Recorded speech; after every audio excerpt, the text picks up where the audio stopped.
«19 година», час новин на АТР. Ви дивитеся «Заман». Підсумки 15 березня. У студії Ескандер Маматов. У цьому випуску розкажемо про таке. Велика Британія, Росія, дипломатичне протистояння. Отруєння російського колишнього подвійного агента Сергія Скрипаля перетворилося на всесвітній скандал.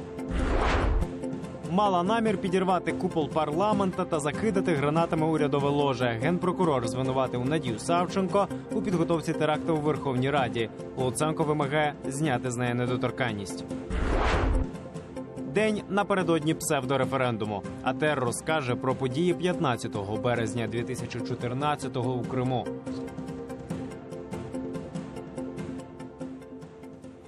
Радбез ООН збереться, аби обговорити ситуацію в окупованому Криму. Про це повідомили у постійному представництві України при ООН. Початок запланований на сьогодні о 21-й за Києвом. Засідання відбудеться у спеціальному форматі, який передбачає участь не лише членів Ради безпеки, але й громадських організацій.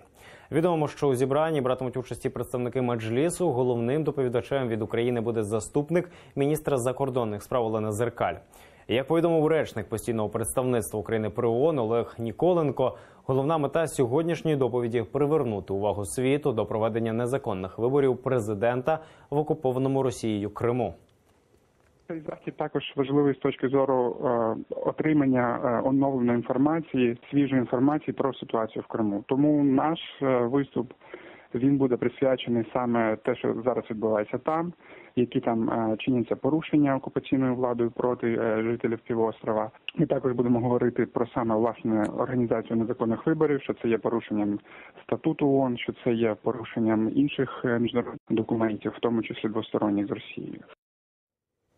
Передвиборні новації окупантів у Криму з кожним днем стають все більш вигадливими. Тепер учителі у школах, зокрема класних керівників, зобов'язали вести облік тих, хто голосуватиме 18 березня. Про це повідомив член Меджлісу Ескандер Барієв. За його словами, учителі у день виборів мають зателефонувати батькам і дізнатися, чи проголосували ті і на яких дільницях. А батькам наказали звітувати після відвідування виборчих дільниць у шкільних групах. Крім того, окупанти побоюються акцій протесту кримських татар 18 березня, тож ходять по домівках з попередженнями. Нам відомі случаї вже і по Советському району, і по Феодосії, і по Нижнегорському району, і по іншим районам Крима, когда независимо от времени, поздно вечером могут прийти представители полиции или так называемые полицейские, и, соответственно, принести предостережение о том, что активисты национального движения не будут организовывать каких-либо публичных акций, мероприятий или митингов в день выборов. Не лише тиснуть, а ще й заманюють, як можуть. Наприклад, окупаційна влада обіцяє 18 березня безкоштовний проїзд в громадському транспорті у Сімферополі, Керчі, Євпаторії, Алушті та Ялті. Таке розпорядження оприлюднили на підконтрольному Кремлю урядовому порталі півострова.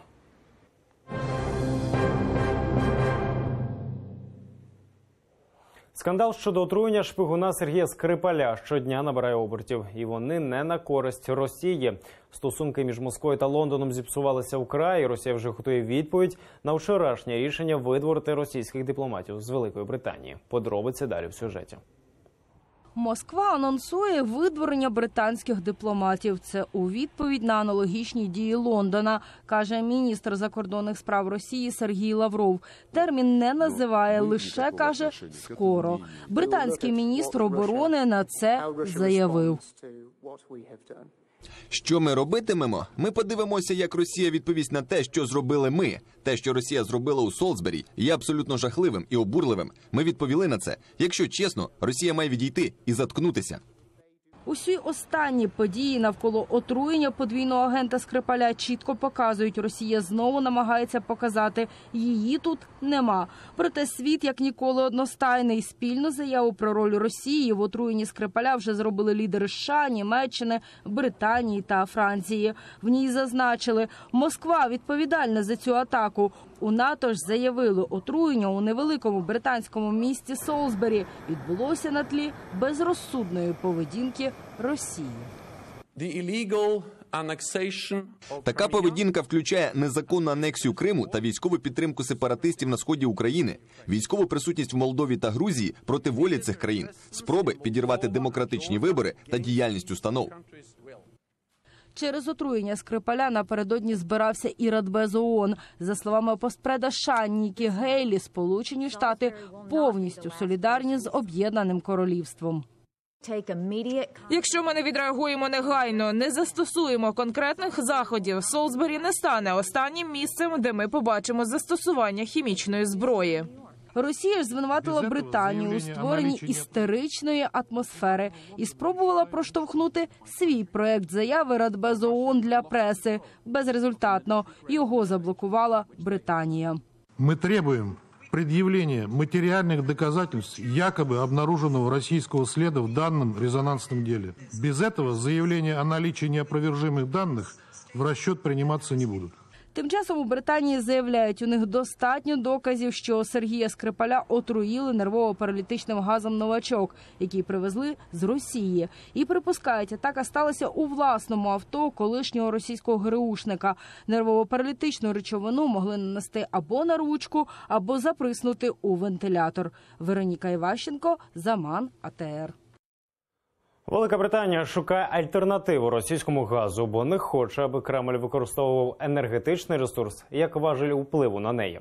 Про це заявила прем'єр-міністр країни Тереза Мей. За її словами, офіційний Лондон наразі розглядає кілька варіантів альтернативного постачання блакитного палива, зокрема закупівлю скрапленого природного газу. А от міністр закордонних справ Росії Сергій Лавров гепнувся на форумі. Конфуз стався, коли він піднімався на сцену, де мав доповідати на форумі «Росія – країна можливостей».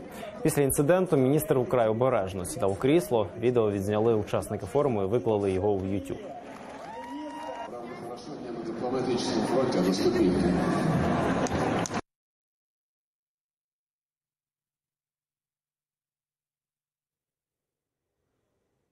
Окупаційна влада спеціально створює негативне ставлення до мусульман і православних Київського патріархату в анексованому Криму.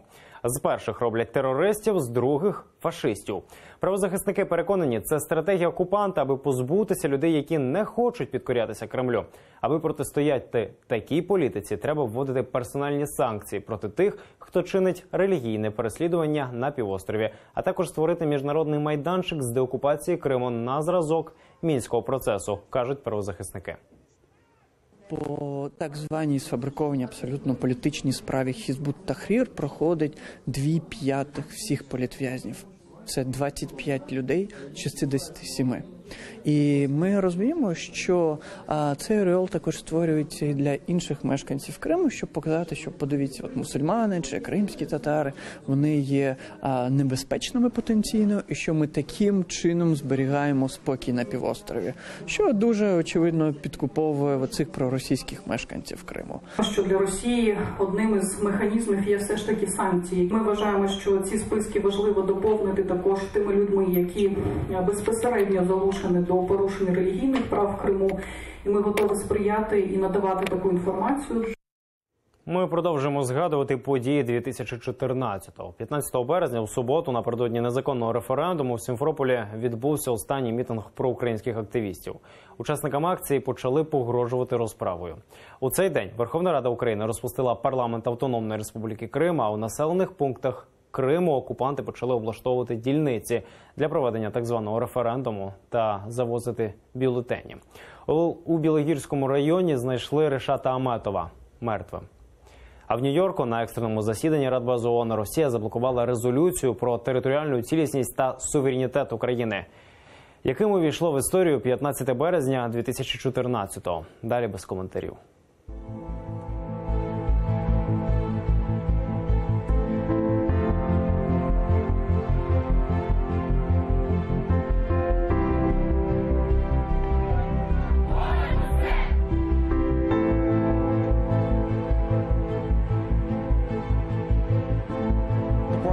Вчера утром поклеили листовки против меня, что якобы я фашист.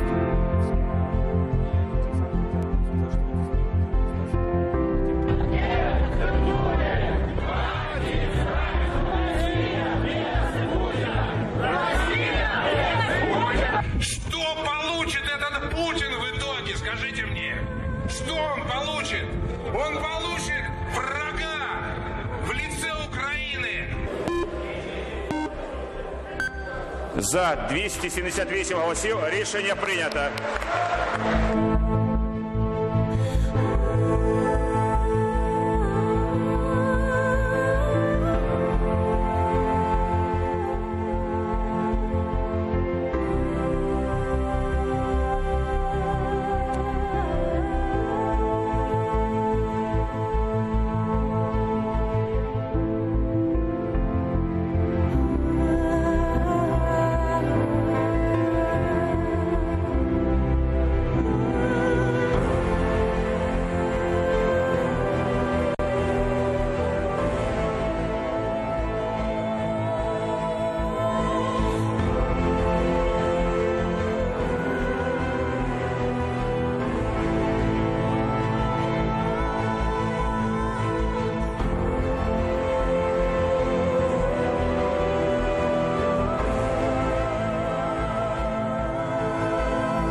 Денисова – нова уповноважена з прав людини Верховної Ради. За її призначення проголосували 280 народних депутатів. Термін повноважень попереднього омбудсмена Валерії Лутковської завершився ще торік у квітні. Але весь цей час вона виконувала обов'язки, бо Верховна Рада не могла обрати нового уповноваженого.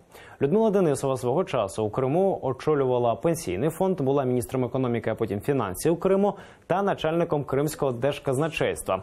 Двічі була міністром соціальної політики України в урядах Юлії Тимошенко та Арсенія Яценюка. З грудня 2014-го очолила парламентський комітет з питань соціальної політики. Національного банку України теж новий голова. Верховна Рада призначила на цю посаду Якова Смолія, а перед цим голосуванням підтримала відставку Валерії Гонтарєвої. Яків Смолій – економіст та банкір. Він родом з Тернопільщини, з 2014-го виконував обов'язки заступника голови Національного банку. З жовтня 16-го був першим заступником голови НБУ, а з травня 17-го, відколи Валерія Гонтарєва пішла у відпустку, став виконувачем обов'язків голови Національного банку України.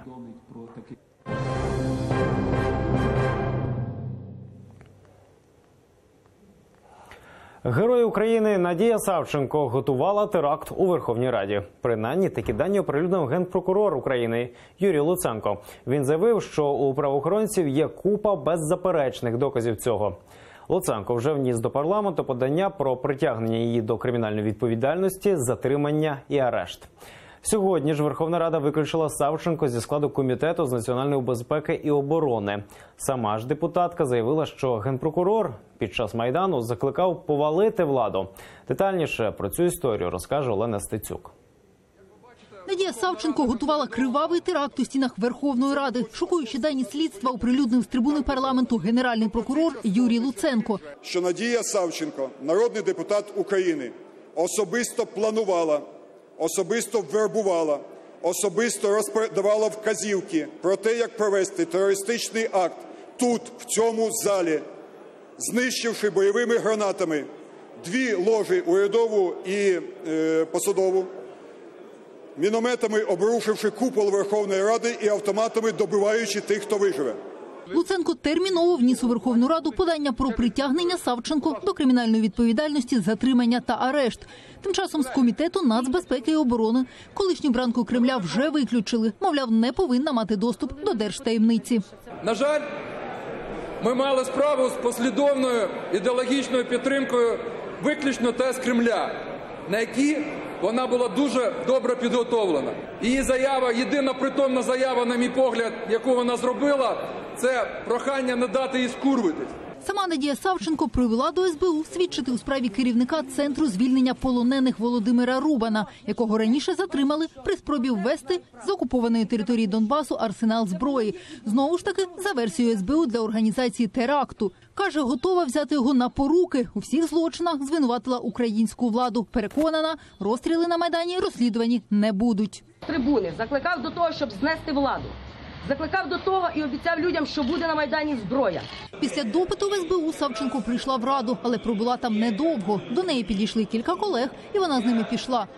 Представник президента в парламенті Ірина Луценко повідомила, Савченко вивели із зали, бо її присутність загрожувала безпеці оточуючих. Деякі ЗМІ написали, мовляв, у Савченко були пістолет і гранати. Проти зброю ніхто не бачив.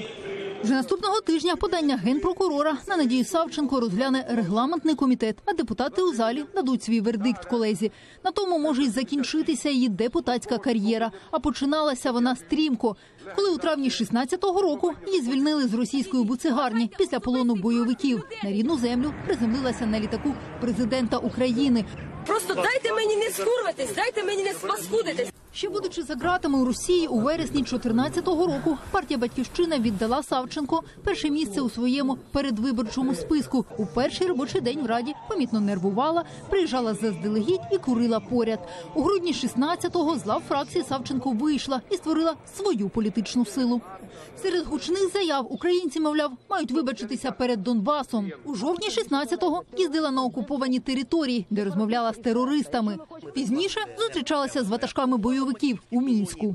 Я сиділа за столом переговорів з людьми, з якими ми стріляли одне в одного. І я в них чорта не побачила. За незламність, мужність та служіння українському народу має звання Героя України. Сьогодні колеги по парламенту про це говорять обережно. Звання Героя України вона отримала за те, як себе поводила, коли була в полоні. Не треба змішувати мухи і котлети. Та в будь-якому разі позбавляти звання героя повноваження суду президента за рішенням суду. А в ГПУ заявили, що чекатимуть Савченко на допит щодо її сьогоднішніх заяв. Олена Стецюк, Василь Полотай, Ельдар Ісматов, Заман, АТР.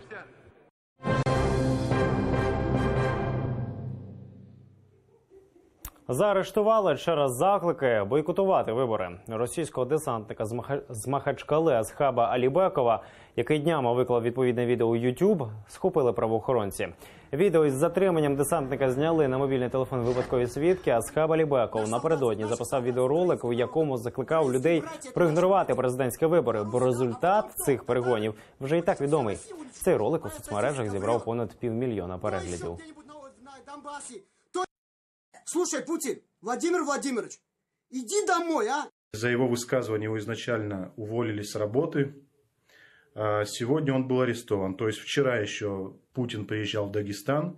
И, скорее всего, это было сделано по личному его распоряжению.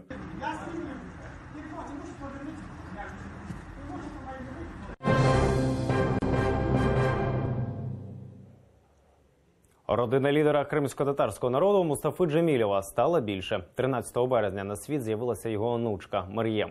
Мої колеги разом із новоспечним батьком Хайсером Джемілєвим сьогодні зустрічали молоду маму і новонароджену доньку із пологового будинку. Подробиці цієї радісної події у наступному сюжеті. Свого хвилювання Хайсер Джемілєв не може приховати ні за усмішкою, ні за величезним букетом троянд в руках. Квіти для дружини Решіде. 3 дні тому вона подарувала йому донечку. Тендітна дівчинка з вагою трохи менше 3 кілограмів народилася в одному зі столичних пологових. Нині маленька Мар'єм разом із близькими їде додому. Привітати новоспечених батьків прийшла уся велика родина Джемілєвих. Бабуся Сафінар каже, онучка схожа на тата. Наша внучка похожа, говорят, на отца. Еще мы не видели, определить мы не можем. Весь Крым нас сегодня поздравляет, вместе с нами разделяет нашу радость. И Крым – це Україна, Крим наш, і ми, побєда за нами. Мар'єм означає «бажана». Ім'я для маленької обирав Хайсер разом із дружиною. Проте благословив назвати дівчинку саме так – Мустафа Джемілєв. Це і був, каже Хайсер, найцінніший подарунок від дідуся. Самый главный подарок от дедушки мы получили благословение ее имени. Мы назвали ее Мирьем. Мирьем – это историческое имя в Иерусалиме. Є мечеть в честь Мір'єм. Перша і справді бажана Мар'єм. Хайсер і Решіде Джемілєви зізнаються, батьками почали себе відчувати ще 9 місяців тому. На донечці зупинятися молода сім'я не збирається. Обіцяють повернутися за сином. Тетяна Сулій, Максим Кондратенко, Заман, АТР. Це всі новини на цю годину. Не пропустіть Заман підсумки кримсько-татарської за годину. Зараз на АТР програма «Акшан». Будьте з нами.